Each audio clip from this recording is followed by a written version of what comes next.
तो अभी जो फीवर का दौर चल रहा है पूरे राज्य में, बिहार के अलावे पूरे देश में, और पेंडेमिक के रूप में उसे कोरोना कहा गया है। लेकिन जो भी सिम्टम उसमें है, श्वास रोगों पर आक्रमण होता है, श्वास नलियों पर आक्रमण होता है, फेफड़ा पर आक्रमण होता है, तो ऐसे लोग घबरा जाते हैं और छोटे मोटे सिम्टम आने पर लोग घबराहट में उनका जो मानसिक संतुलन है वह बिगड़ जाता है और बीमार पड़ जाते हैं, बीमारी हो जाती है कि मानसिक रूप से बीमारग्रस्त हो जाते हैं। ऐसे ही हेल्थ फिलॉसफी में कहा गया है कि fear opens the door and disease comes. इसलिए फियर नहीं रहना चाहिए। छोटे मोटे लक्षणों पर यह नहीं सोचना चाहिए कि मुझे कोरोना होने वाला है या हो जाएगा, इसलिए घबराएं नहीं और एक अच्छे होम्योपैथ के पास जाकर अपनी बात बताएं। खास करके अभी जो फीवर चल रहा है उसमें जांच होने के बाद ही कन्फर्मेशन होता है, लेकिन बिना जांचे हुए थोड़ा थोड़ा अगर कोई सिम्टम है तो उसमें घबराने की बात नहीं है। उसमें फीवर भी रहेगा, कोराइजा भी रहेगा। कोराइजा मीन्स सर्दी, बुखार, नाक से पानी बहना या छींक आना, सर दर्द, ये सब होता है।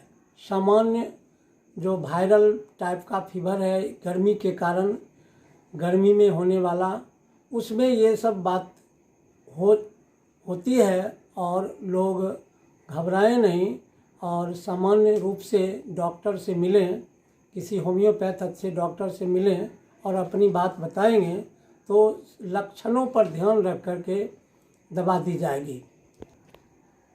तो मैं कुछ खास दवाओं के बारे में बताना चाहता हूँ, जैसे allium cepa, arsenic, rhus tox, dulcamara, psorinum, ये सब दवाएं काफ़ी इन समयों में होने वाले बीमारियों में इन लक्षणों को मिलान करके दवा दी जाएगी तो अवश्य लाभ होगा और लोग आसानी से इससे राहत पा जाएंगे।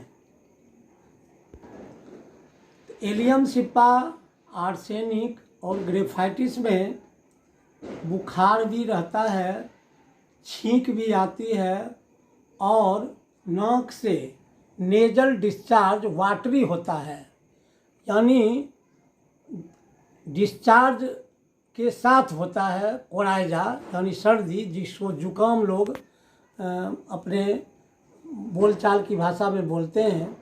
तो उस जुकाम में जो डिस्चार्ज होगा वाटरी होगा और वाटरी डिस्चार्ज होगा। एलियम सिप्पा का जो डिस्चार्ज होगा वह नाक से एक्रिड, यानी लगता है वह नाक छिला गया है, एक्सकोरिएटेड हो गया है। आर्सेनिक में भी ऐसी ही बात है।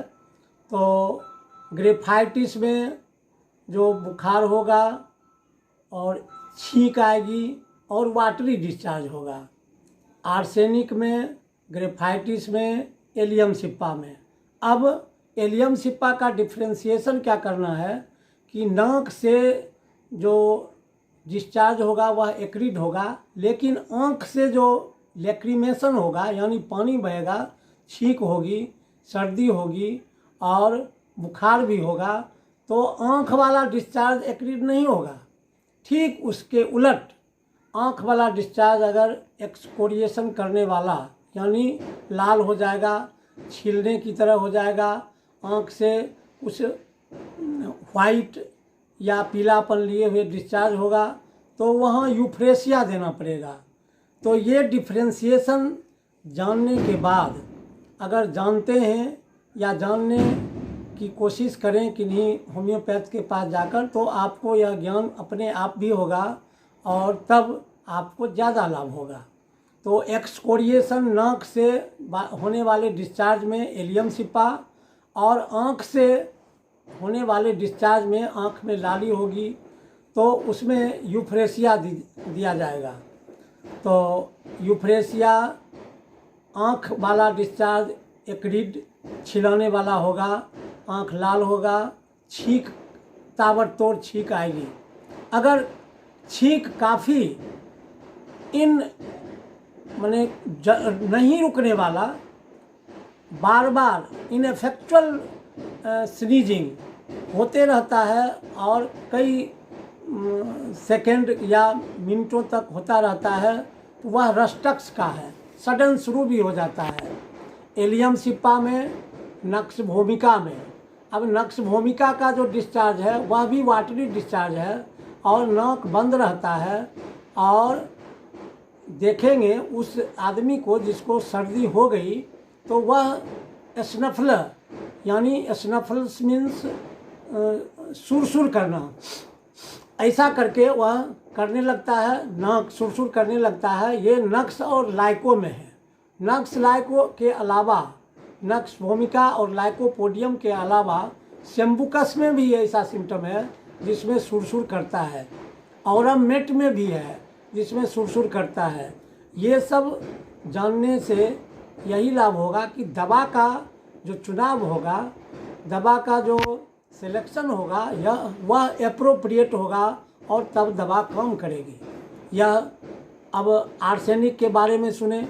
आर्सेनिक का बुखार, आर्सेनिक में बुखार होगा तो ये नाक से जो डिस्चार्ज होगा कोराइजा में, सर्दी में, वह नाक का डिस्चार्ज एक्रिड होगा और बुखार भी रहेगा। तो बुखार में वह थोड़ा थोड़ा पानी पीना चाहता है, यानी थर्स्ट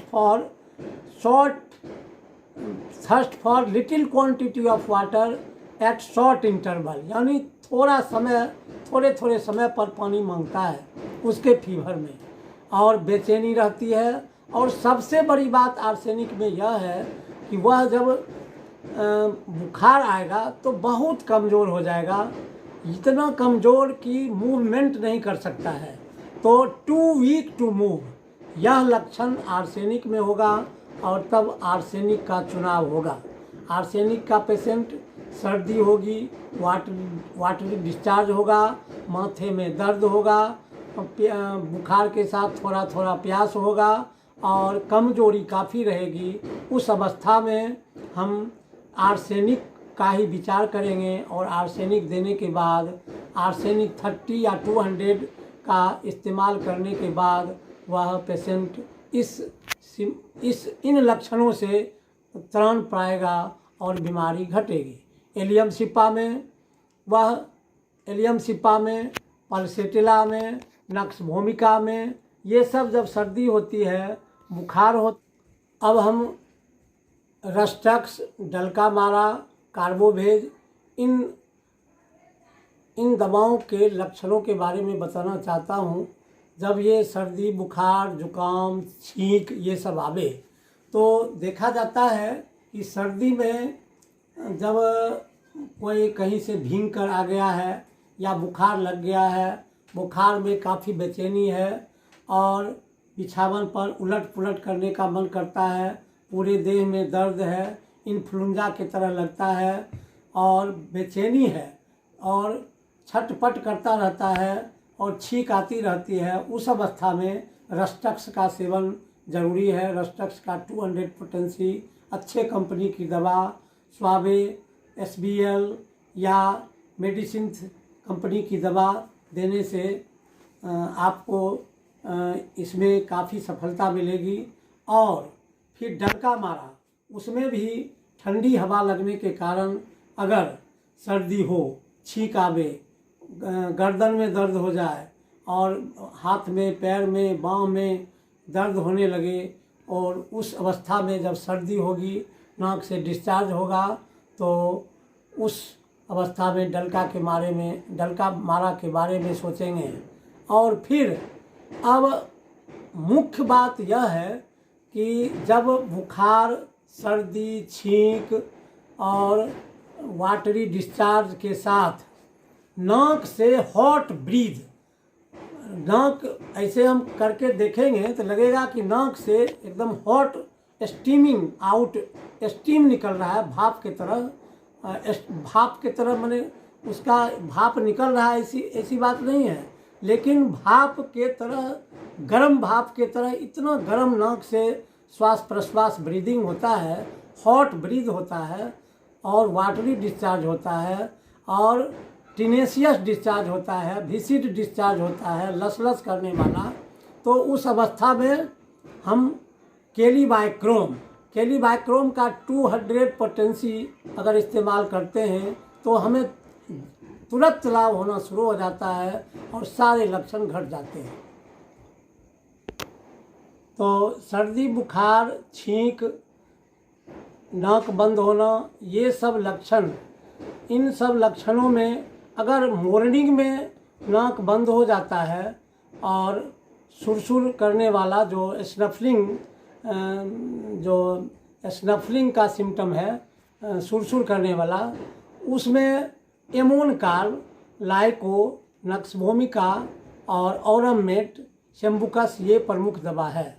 तो इन दवाओं को बाइफर्केट करके, यानी ठंडी हवा में सुबह में खास करके नाक बंद हो और सर्दी हो, काफ़ी छींक हो, तो उस समय एमोनकार्ब की आवश्यकता होती है। एगारिकस की भी आवश्यकता होती है, एगारिकस एम।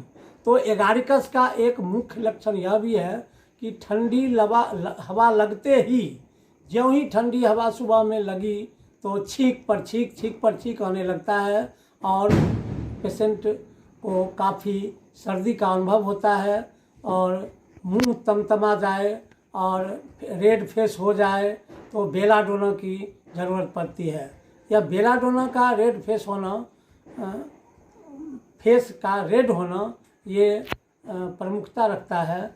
और बेलाडोना का यह भी एक प्रमुख लक्षण है कि सडनली अपीयर हो जाता है, सर्दी बुखार या धूप में कहीं गया तो वह हो जाता है। फिर ब्रायनिया का भी उस तरह का है, धूप में जाने से बढ़ता है, लेकिन ब्रायनिया का मुख्य सिम्टम यह है कि वह काफ़ी हीट के कारण गर्मी से त्रस्त हो जाता है और ये सब लक्षण पैदा हो जाते हैं, बुखार भी हो जाता है। लेकिन उसको ब्रायनिया के पेशेंट को, यानी ब्रायनिया का जो सिम्टम है उसमें काफ़ी थर्स्ट रहता है, यानी प्यास रहती है। लेकिन प्यास के साथ साथ कभी कभी ऐसा भी देखा गया है कि काफ़ी मुंह सूख रहा है और मुंह सूखने के साथ प्यास लगती है। और इन दवाओं को देने के बाद जिनको कोल्ड कैचिंग टेंडेंसी है, बराबर ठंडा लग ही जाता है, ठंडा लगने के कारण होता है, तो ट्यूबरकुलिनम, सोरिनम, ये सब फैमिली हिस्ट्री जानना ज़रूरी है।